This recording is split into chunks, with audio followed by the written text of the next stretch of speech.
take a breath every few seconds. Our life depends upon inhaling oxygen, but we never think about how we breathe. It just seems to happen automatically. How can something that seems so simple be the key to keeping us alive? Breathing starts with the environment around us.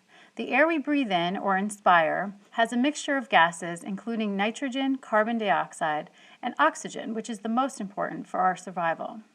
It enters our body through the nose and mouth, moves down into the pharynx, trachea, and bronchial tubes, and ultimately reaches the alveoli air sacs in the lungs.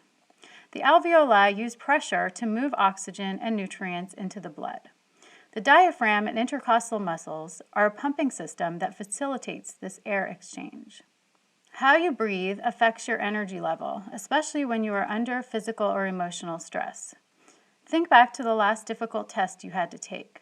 It's likely that as you became more nervous, the tension in your body increased and your breathing quickly sped up.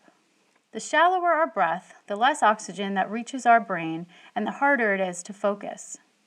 What's our response to physical stress, like a fast-paced game of field hockey after school? As we exert pressure on our bodies, the muscles require a great deal of energy and demand additional oxygen. Our panting breath starts to kick in, which creates pressure to draw in more air and oxygen to the body and regulates body temperature by allowing it to cool down naturally. These aren't the only times our breathing is affected or altered. Think about the last time you got angry or emotional. Anger creates a metabolic reaction in the body, which stresses it out and heats up our internal temperature. Have you ever seen anyone lose their cool? Ultimately, if we're breathing under stress over long periods of time, there are consequences. When the cells of the body aren't getting the oxygen they need, the nutrients available to the body decrease and toxins build up in the blood.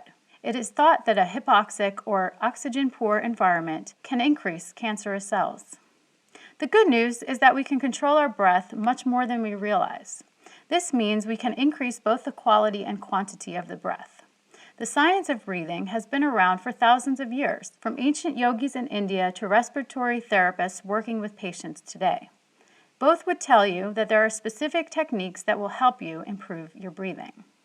Breathing is all about moving air from a higher pressure to a lower pressure environment. More breath means more oxygen and ultimately a greater amount of nutrients that's available for our cells and blood. We naturally do this when we let out a big sigh. Changing the air pressure going into the lungs is one of the main ways to alter breathing. Our body automatically does this when we cough, sneeze, or have the hiccups. Here's a simple experiment. Close off your right nostril with your right thumb. Breathe in and out just through the left nostril. Notice how much harder it is to get the breath in. You have to focus your attention and use your diaphragm and muscles much more than normal. By decreasing the surface area of the airways, you are increasing the pressure of oxygen moving from the alveoli to the blood. Yogis often practice alternate nostril breathing to slow down the breath, increase oxygen, and activate the body's parasympathetic nervous system, which deals with the body's operations when it's at rest. Let's try another exercise. Visualize the way a dog pants when it breathes.